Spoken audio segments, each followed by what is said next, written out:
দীর্ঘ ৩ দশকেরও বেশি সময় ধরে বাংলাদেশ টেলিভিশনের আজানের সময় পর্দায় ভেসে উঠত পুরান ঢাকার যে দৃষ্টিনন্দন মসজিদের দৃশ্য, কারুকাজ খচিত সেই ঐতিহ্যবাহী স্থাপনাটি হল কসাইটুলী জামে মসজিদ।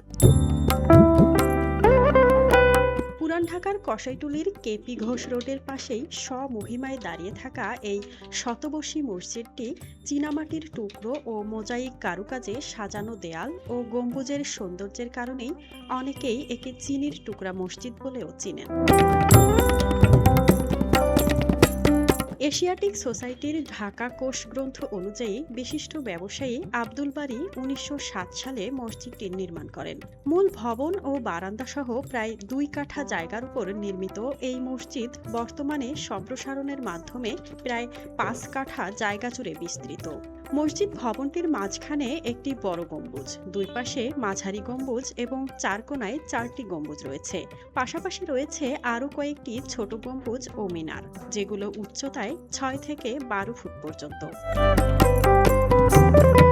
মসজিদের ভেতর ও বাইরের দেয়ালে সিরামিক দিয়ে তৈরি ফুল, লতাপাতা ও আঙ্গুরের নকশা শৈল্পিকভাবে ফুটিয়ে তোলা হয়েছে। নানা রঙের চীনামাটির টুকরো ও চীনা মোজাইকের ব্যবহারে গম্বুজগুলো পেয়েছে অনন্য সৌন্দর্য। ৮০-এর দশকের শেষ দিক থেকে কয়েক দফা সংস্কার করা হলেও মসজিদের মূল শৈল্পিকতা ও ঐতিহ্যবাহী নকশায় কোনো পরিবর্তন আনা হয়নি। বর্তমানে সম্প্রসারিত অংশসহ এখানে একসঙ্গে প্রায় ১৫০০ মুসল্লি নামাজ আদায় করতে পারেন। শত বছরেরও বেশি সময় পেরিয়ে গেলেও পুরান ঢাকার ইতিহাস ও ঐতিহ্যের নীরব সাক্ষী হয়ে দাঁড়িয়ে আছে কসাইটুলী জামে মসজিদ।